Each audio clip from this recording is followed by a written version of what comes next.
बिस्मिल्लाहिर्रहमानिर्रहीम।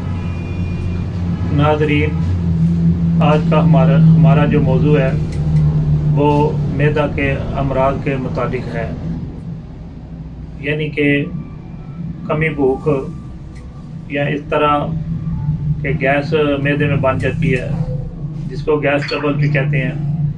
तो तबहीर मैदा के लिए और बच्चों में, छोटे बच्चों में पीले पखाने और सब्ज़ पखाने जो पानी वाले आते हैं, तो ये जो मैं नुस्खा बताने लगा हूँ ये हमारे माशाल्लाह बुज़ुर्गों का नुस्खा है।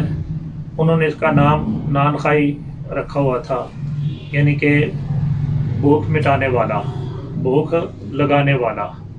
तो इससे इतनी भूख लगती है कि आदमी की जो ये तकलीफ़ है कि मुझे भूख नहीं लगती, वो अल्हम्दुलिल्लाह हमेशा के लिए दूर हो जाती है। तो इसमें सिर्फ दो चीज़ें हैं।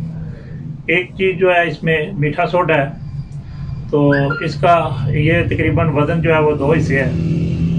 तो नंबर 2 अजवाइन देसी है, तो ये इसका वज़न जो है वो 1 हिस्सा है। आप यूँ समझ लें कि ये जो मीठा सोडा है ये 11 तोले ले लें और अजवाइन देसी जो है वो तकरीबन आप 5.5 तोले ले लें। तो इन दोनों को आपस में मिक्स कर लें। लेकिन अजवाइन जो है वो देसी लेनी चाहिए और इसको अच्छे तरीके से साफ़ करना है। तो उसके बाद उसको ग्राइंड करके जो मीठा सोडा है उसमें इसको मिक्स करके तो आपने किसी डब्बे में इनको महफूज कर लेना है। तो अब खाना खाने के बाद इनकी जो मिकदार है खाने की वो तकरीबन 1 माशे तक ये बड़े लोगों के लिए खुराक है। लेकिन अगर बच्चों को पीले और सब्ज़ पखाने पानी वाले आ रहे हैं तो वो तकरीबन 1 या 2 गंदम के दाने की बराबर वो बच्चों को भी आप खिला सकते हैं।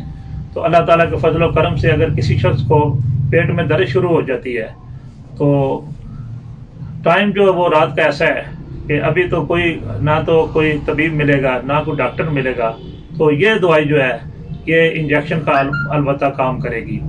तकरीबन 1 माशा से लेकर 2 माशे तक गर्म पानी के साथ अगर ये मरीज रोता हुआ आया है आपके पास, कहता है कि मेरे पेट में कुलांज का दर्द है, मेरे पेट में बहुत शदीद दर्द है, तो अल्हम्दुलिल्लाह गर्म पानी के साथ देने से अल्लाह ताला उसको फ़ौरन शिफाए आजिला व कामिला अता फरमा देंगे। अल्लाह ताला मेरा और आपका आमीन नासर हो।